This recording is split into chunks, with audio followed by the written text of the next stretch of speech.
darling, there is no such thing as a literal hell. No one is burned for eternity for anything they've done. No finite transgression could ever deserve such. Let's talk about death for a moment. Not to be morbid, but I've been there and done that. I have some thoughts and experiences that give me perspective on the matter, and I would dare to say that it's not scary whatsoever. In fact, being dead, or my near-death experience, was one of the most peaceful experiences I've ever had.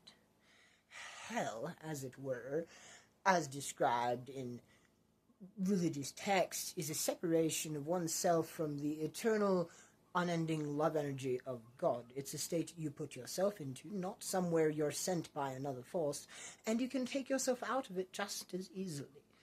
It's a state of being where you are disconnected from the infinite love of the universe. That is what hell is. There is no physical place called hell. It doesn't exist. There's no burning lake of fire. Nobody is tortured for eternity. It doesn't happen. Can't happen. And I am more confident in that than I am that the sky is blue or the sun will rise tomorrow. Absolutely confident. As confident as I can be in anything. I know.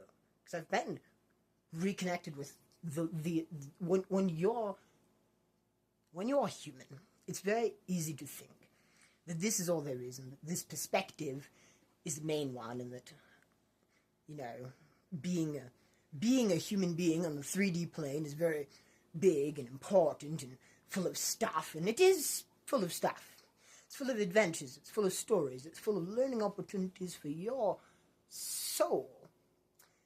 But when you are reconnected with the grand unity of everything, when your little piece of consciousness that is inside of this body, and really it's not a piece of consciousness, you are connected to the eternal field of all reality. Everything is. Matter isn't even real. This is basically the collective dream of God, and we are all just God playing different characters.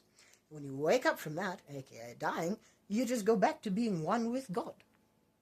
Ta-da! So, a lot of people are currently experiencing hell on earth, and that sucks. And I don't like that. I'm very much against suffering. But rest assured, there is no eternal suffering after you die. And I know people are like, but what about the bad people? What about justice? Karma exists in the world. There is light and there is dark. There is up and there is down. There is polarity in the physical realm. And karma will eventually balance. Things will work out. Now, not always in our lifetimes, but you've got to only focus on that which you can control. Focus on your life. Focus on your being. Don't worry about what the world is doing. Don't worry about what other people are doing. Don't try to force your beliefs onto others, which I'm not trying to do here. I'm simply explaining my personal thesis on how the world works. Here from my little Faraday cage so the Illuminautis can't get inside my brain.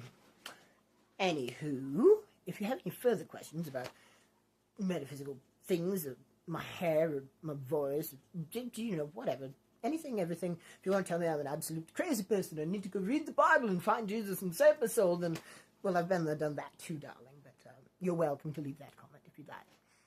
So, trans rights are human rights, you're a beautiful being, everyone deserves love, and that's all for this video. See you in the next one.